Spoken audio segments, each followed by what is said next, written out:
Liliana Carvajal, soy arquitecta, he trabajado o hecho algunos estudios sobre temas de gestión de ciudad y territorio, y hace unos más de 10 años inicié este trabajo de gestión de conflictos y rápidamente traté de unir dos pasiones o dos intereses que eran la arquitectura, la ciudad y los conflictos. Y me parece que ahí armé una cosa que no está tan formalizada en las universidades, pero que me parece que es una entrada al tema de los conflictos desde las lógicas urbanas, desde los problemas urbanos, y bueno, de ahí en más. Bueno, entonces, continuando con eso, relación entre arquitectura y movimientos sociales, ¿cómo puede establecer esa relación? A ver, se dice que de alguna manera, o Henry Lefebvre, que incorpora el concepto de derecho de ciudad, él dice, la sociedad, o sea, la ciudad es la sociedad inscrita en el suelo, ¿no?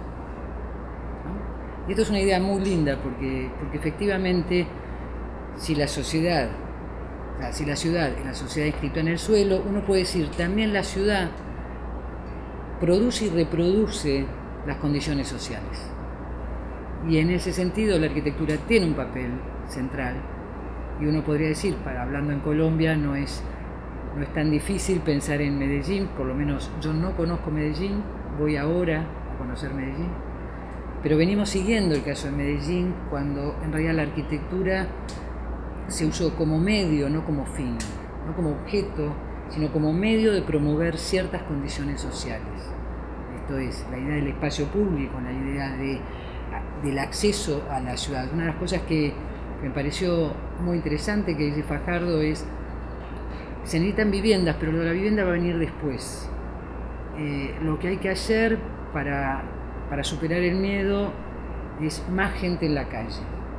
Es muy interesante porque en general se va por otro lado. O sea, para los argentinos hoy en la ciudad de Buenos Aires estamos llenos de rejas y sistemas de seguridad, y el espacio público está cada vez más controlado y cada vez más que no permite la interacción y que no permite la mezcla y el encuentro de las personas. Y la ciudad es eso, es el encuentro con lo diverso.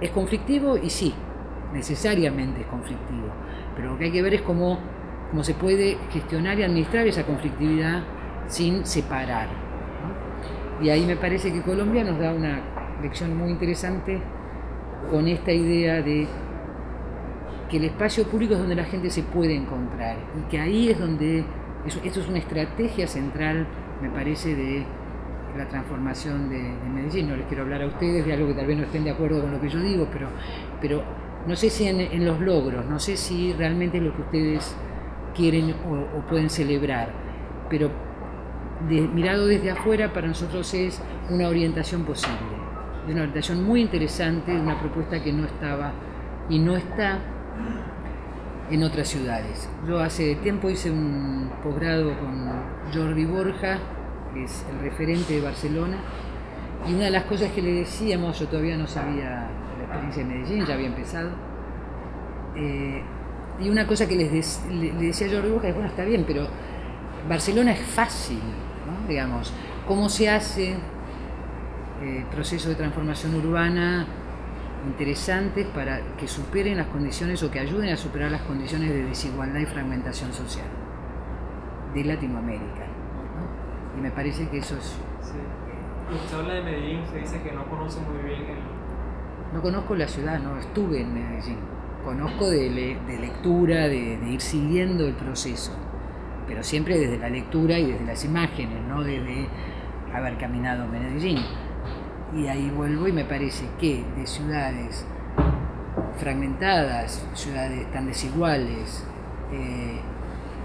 me parece que es una iniciativa y una apuesta a la idea de lo público como el elemento que puede permitir ese intercambio y ese avance en condiciones sociales y culturales, que a mí me parece ejemplar.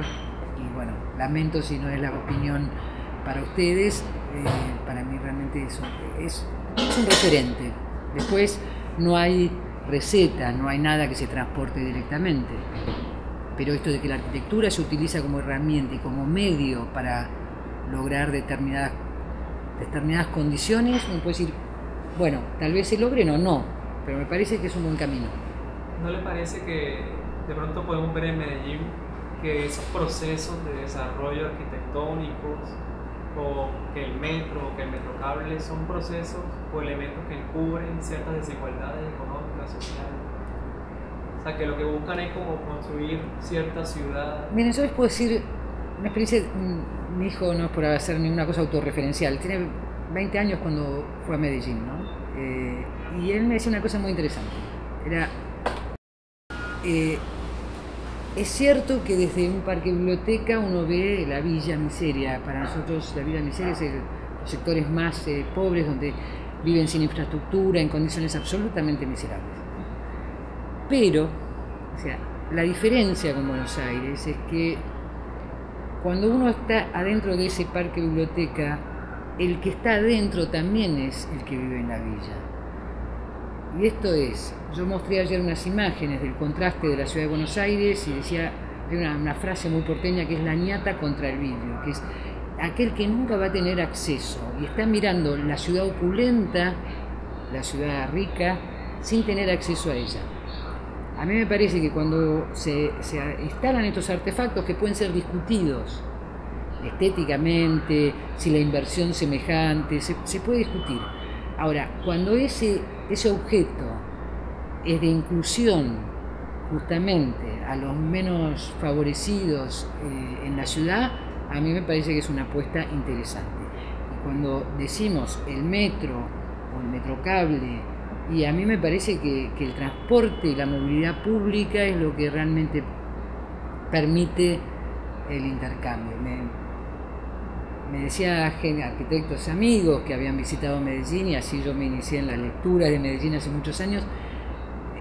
Bueno, efectivamente en el transporte público la gente se encuentra, y si los transportes públicos son de alta calidad, garantiza no solo que el más desfavorecido tiene acceso a servicios de calidad, sino que el de clase media o el que tiene otros recursos va a tomar ese transporte público. Antes iba en su coche, en su carro, y hoy se vuelca el transporte público, y ahí se encuentra, ¿no? Digo, el ejemplo clave es Los Ángeles, ¿no? No hay un transporte público eficiente, chévere, todo el mundo tiene su carro.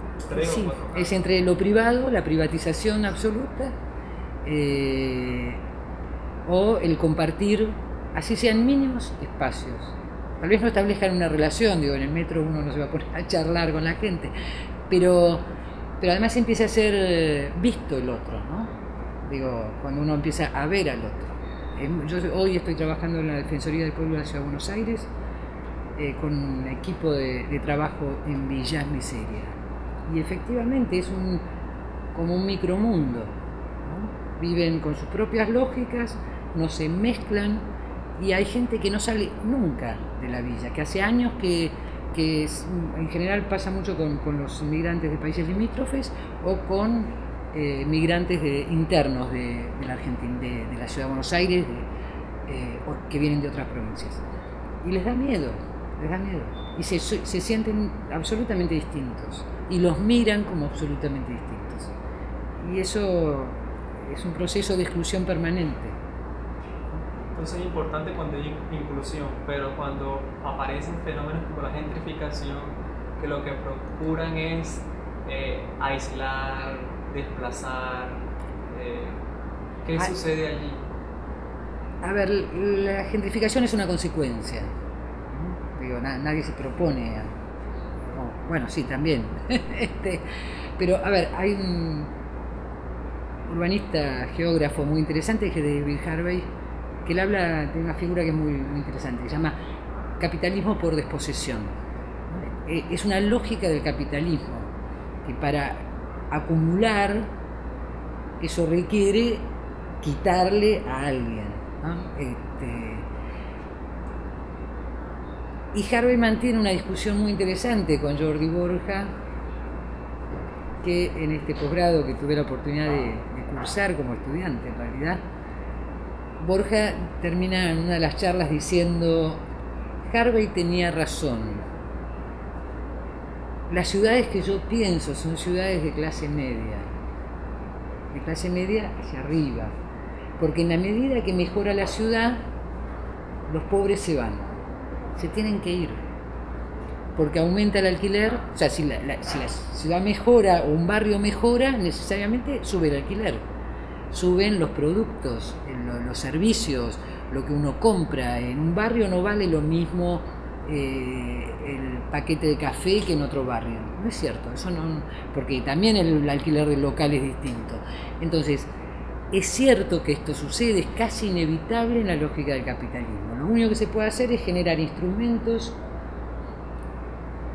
que traten de equilibrar esta situación, ¿no? En ese sentido uno podría decir, bueno, el mejoramiento de las villas en la Ciudad de Buenos Aires, que todavía no se realizó, que se anuncia y se dice, pero no se realizó, va a generar un problema grave, que es, la villa ya está reproduciendo el sistema formal de la ciudad.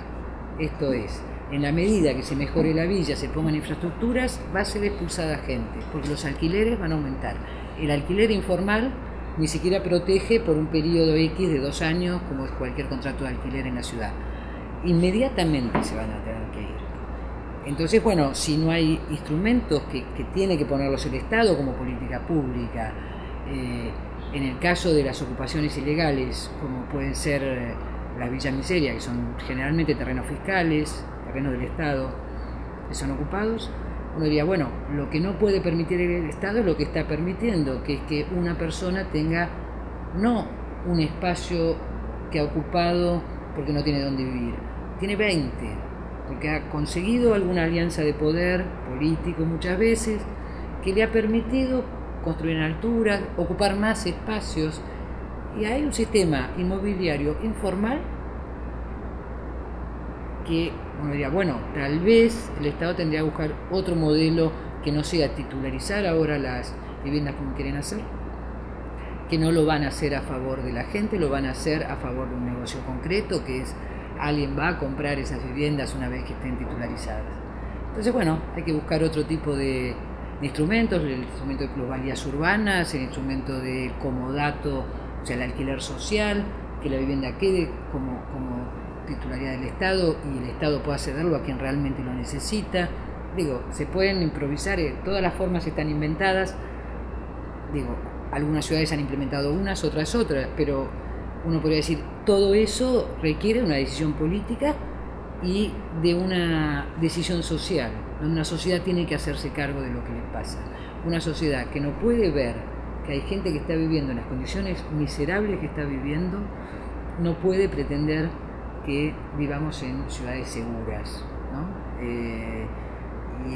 Y ahí se liga con lo que uno puede decir, bueno, los movimientos sociales, la protesta social, sí, son demandas que no son atendidas, y la queja de una clase media que quiere estar, que tal vez, digamos, hasta tiene alguna cuestión, diría, políticamente correcto, pero donde dicen, sí, que le solucionen el problema, pero sin tocar lo mío. Y uno dice, no, mira, la única manera de solucionar el problema también es que te incluyas vos. En la crisis del 2001 hay una figura que es muy representativa. En la crisis del 2001 argentino es la primera vez que la clase media, creo, baja, o sea, termina viviendo algunos y terminan viviendo la villa. La gente ponía la basura en su vereda y dejaba una bandejita de comida para aquel que estaba literalmente comiendo la basura, ¿no? Y alguna vez a mí me decían, bueno, es una sociedad solidaria, y yo decía, no, la verdad es una sociedad caritativa, en el mejor de los casos, porque está bueno que ponga la bandejita para que la gente no revuelva la bolsa de basura. Ahora, yo le preguntaría si está dispuesto a que le aumenten los impuestos para generar seguros de desempleo y sistemas de contención. Y creo que la mayoría dirían que no. Entonces, se necesita decisión política y también, yo digo, decisión social. Sí, los colombianos pareciera que todos estamos dentro de eso que llaman narcotráfico. O sea, aquí hay familias que estén alejadas de eso. Así como, digamos, los argentinos, que yo creo que no hay familia argentina que no esté aliada o no haya sufrido de la violencia que se vivió en la época de la dictadura. Entonces, es cómo han trabajado ustedes la memoria, esa memoria histórica, no sé cómo podría llamarla.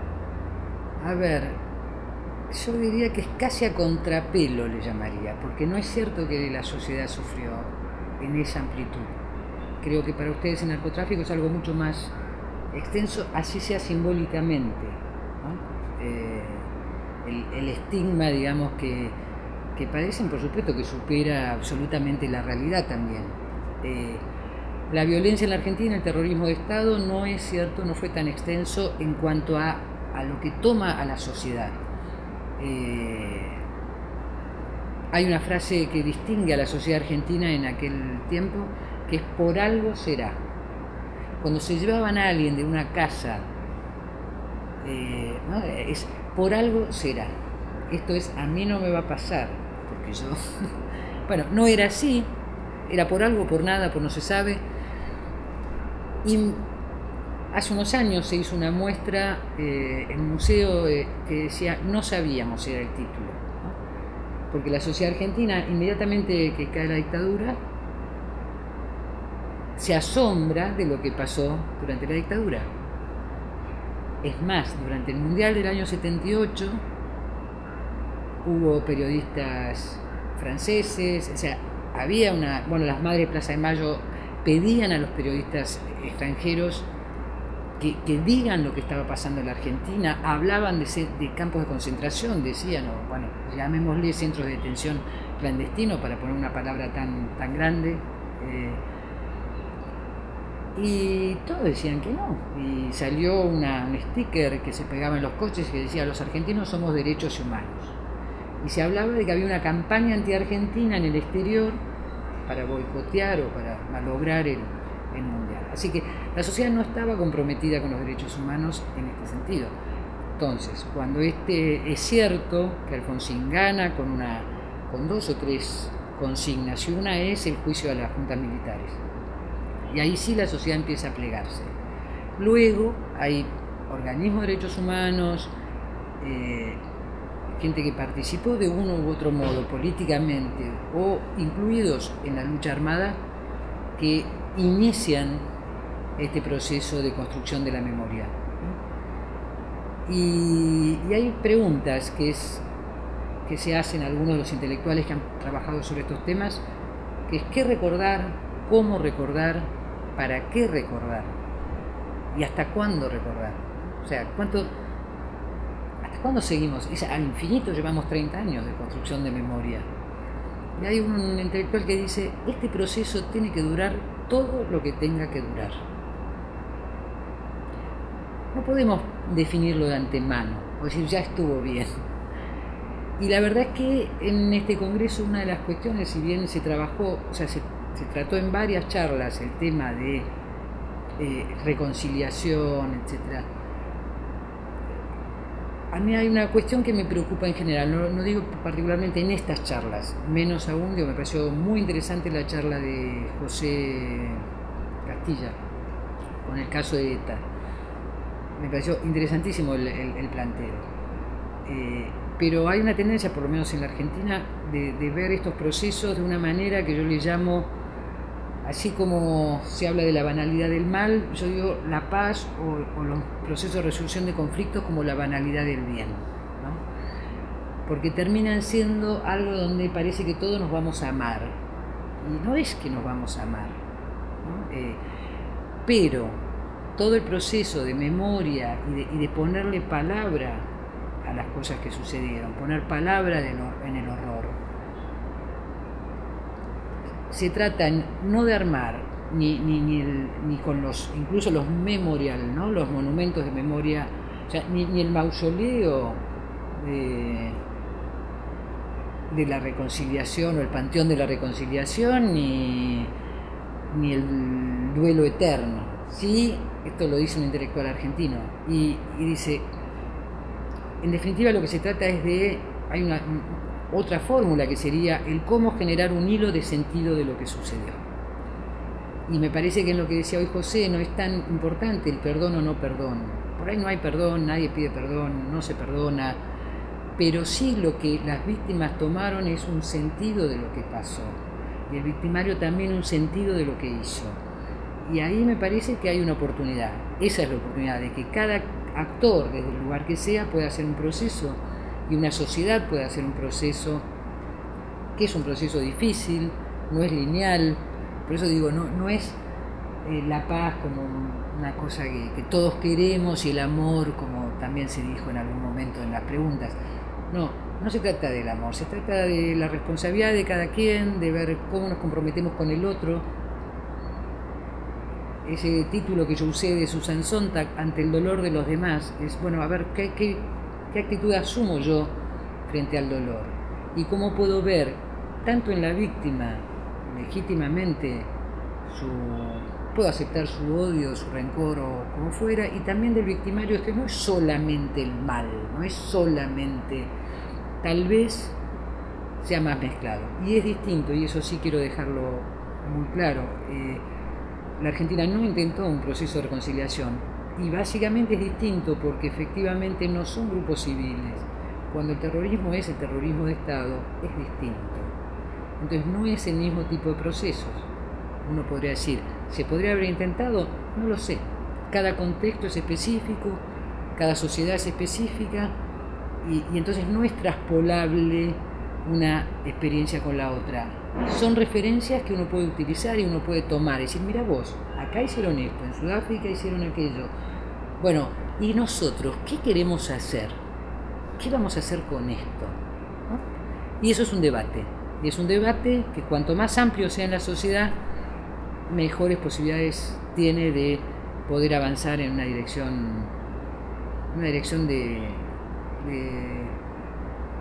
crecimiento, un recorrido, decir esto hemos sido, esto queremos ser, y bueno, vamos juntos hacia donde más o menos estemos de acuerdo, y con diferencias seguramente, pero bueno, en esa diversidad me parece que tienen que poder encontrar un proceso posible. Sí, creo que es Lederach el que hace esas investigaciones de tratados de paz. Sí, es muy interesante su planteo. De todos modos, yo creo que hay muy poco trabajo en temas respecto de cómo se trabaja con el pasado. No es el caso de Lederach, en el sentido de inmediatamente me parece que hay una compulsión a decir vamos para adelante. Y por eso vuelvo a esto de el proceso tiene que durar todo lo que tenga que durar. No apuremos nada.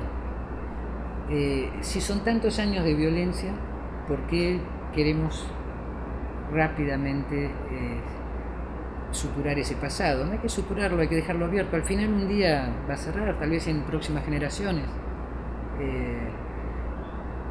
Creo que por ahí va. No sé si los actores de este drama son necesariamente los que tienen que resolver esa cuestión. Tal vez todo lo que puedan sumar y aportar es bienvenido y me parece bárbaro. Ahora, tal vez sean las generaciones de los hijos y los nietos de ellos que encuentren otro tipo de espacio. La Argentina es un caso, digamos, muy particular y creo que ahí se dio no solo la violencia, y no solo la muerte, sino se dieron figuras que no sé si estaban en otro contexto, como son los desaparecidos. Porque ahí hay un problema mayor, que es no solamente aquello que pasó, pero sigue pasando, en la medida que esté desaparecido sigue pasando, en la medida, aunque todos supongamos, sí, claro, bueno, están muertos. Digo, las madres cuando siguen insistiendo con vida los llevaron, con vida los queremos, no es que crean que están con vida, pero es una manera de marcar esto me está pasando hoy, mi hijo desapareció. Esto es lo que están diciendo. Esto se prolonga al infinito cuando lo tomamos con los nietos desaparecidos. O sea, en la Argentina las dos cuestiones más graves, digo, no vamos a saltear ni minorizar lo que es la tortura, lo que ha sido el sufrimiento atroz al que sometieron a la gente detenida. Digo, pero también, además de eso, además de la tortura y luego la muerte y gente que tiraron viva al mar. Bueno, no es una cuestión fácilmente asimilable. Ahora, uno diría, la desaparición de personas y la desidentificación de niños creo que es de las cosas realmente más graves. Acaban de encontrar al nieto 114, que casualmente es, por suerte, el nieto de Estela Carlotto, la representante de Abuela de Plaza de Mayo. La verdad que para mí es un acto de justicia que haya encontrado a su nieto, porque ha trabajado no por la búsqueda de su nieto, por la búsqueda de todos estos niños. Creo que quedan, dicen ellas, dicen las abuelas, con las cifras tenemos problemas los argentinos. Digo, son 30.000 desaparecidos, son 10.000, no se sabe. Pero bueno, ellas dicen que son 400 que faltan encontrar.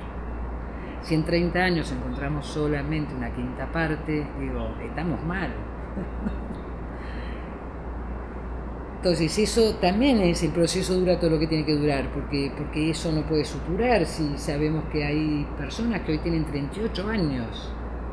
O sea, no son los niños desidentificados. Hay gente que sigue siendo desidentificada, ¿no? Que no sabe quién es. Algunos criados, diríamos, con buena fe y con gente que encontró a un chico y seguramente hizo un sistema irregular y después no reaccionó. Ahora uno diría, no reaccionó en el primer tiempo. Ahora cuando ya se supo que esto sucedía y vos encontraste un niño en el año 75, 76 o 77, vos mismo tenés que decir, miren, yo no sabía, pero yo encontré un niño en estos años. Y en ese sentido, digo, si esto sucedió y tampoco dijeron después que el niño que criaron fue encontrado sin saber de dónde venía, quién era, y no se ofrecieron a hacer las pruebas de ADN, digo, y este es el mejor de los casos. Después están los peores, que son donde los apropiadores fueron torturadores de los propios padres de esos chicos. O sea que además de haberlos torturado, además de haberlos matado, se llevaron los chicos y los criaron como propios. Bueno, y una sociedad, ha habido mucha difusión de abuelas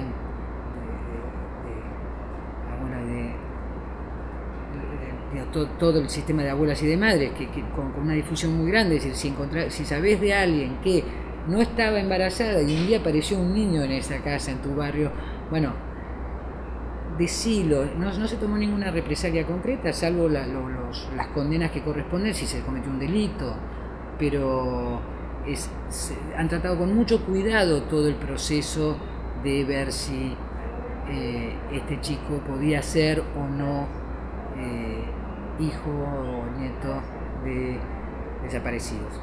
Así que es un proceso muy doloroso y creo que que puede servir de ejemplo de algunas referencias, siempre entendiendo que es una situación muy específica. Esto es la última pregunta. La ciudad habla, ¿no? Y de pronto miramos hacia acá y vemos construcciones. Yo creo que lo que podemos ver de histórico es la ciudad vieja, ¿cierto? Sí. Pero me decía el compañero ayer que la abuela venía acá, esto es Boca Grande, y esto es la playa, no había edificios, un solo edificio. Hoy miren todo lo que hay. ¿Qué le dice eso? ¿Podría sugerirle yo dónde están los pobres, dónde están esos movimientos sociales, dónde los escondieron? Es interesante.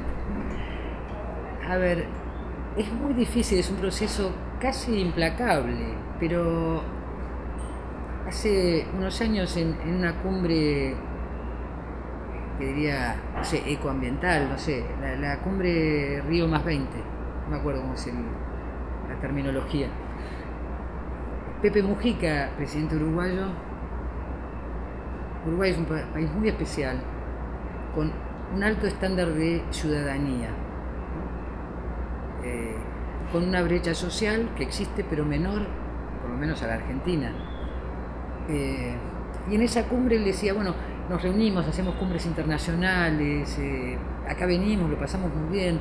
Ahora, la próxima cumbre vamos a estar más o menos igual, no habremos avanzado. Entonces la pregunta que él se hacía o planteaba o invitaba a hacerse era, ¿estamos dispuestos a resignar algunas cuestiones en favor de un ambiente distinto. ¿Estamos dispuestos a resignar el consumo o los niveles de consumo? ¿Estamos dispuestos a resignar el celular, ¿no? Digo, las cámaras, todo? Digo, ¿estamos dispuestos? Porque es parte del mismo proceso. Es parte del mismo proceso que yo estoy acá sentada. Digo, cuando yo era pequeña, yo hoy tengo 55 años, pero cuando era chica, en la Argentina, los que viajaban, en general el destino elegido para los argentinos era Europa, porque siempre tuvimos ese problema de que parecía que no éramos Latinoamérica. Y nos lo creímos, ¿no? Digo, hace unos años creo que aceptamos que finalmente somos Latinoamérica para lo bueno, pero también para lo malo. Y digo, porque lo que era pintoresco nos venía bien, lo que no... Pero después culturalmente éramos Europa. Y ahí digo, bueno, está bien, pero cuando yo era chiquita, los que viajaban a Europa eran solamente los ricos. O gente de mucho dinero, digamos. Y era el viaje a Europa. Cada 10 años se puede hacer un viaje. Esta cosa del turismo, ¿no? Había un amigo que caminando en Grecia, un señor griego le dice: ¿vio que cada día hay más extranjeros en el mundo?